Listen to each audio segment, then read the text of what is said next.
As the saying goes, when a whale falls, everything grows. So what exactly is a whale fall?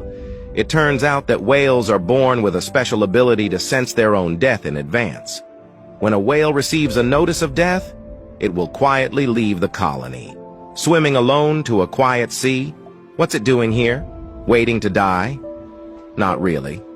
It's here to perform the most romantic of death rituals. When everything is ready, the whale will use its last strength to jump up on the surface of the sea.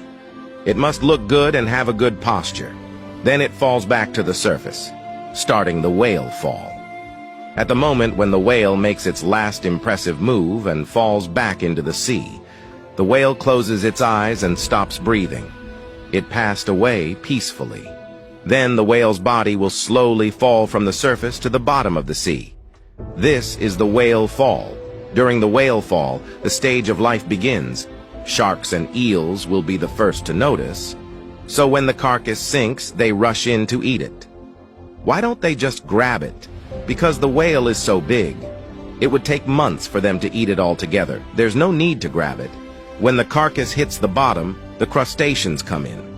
They feed on the proteins and organic matter in the whale's body. They even set up camp on the carcass, eating and reproducing. They stay for 2 years, until all that's left is a skeleton. At this point, it's time for the anaerobic bacteria to make their appearance. They'll burrow into the bones and break down the lipids inside, producing hydrogen sulfide that smells like rotten eggs. And that's not all. The whale's remains will eventually turn into a reef, a habitat for creatures. It's not until 100 years later that the last molecules of the whale are completely broken down.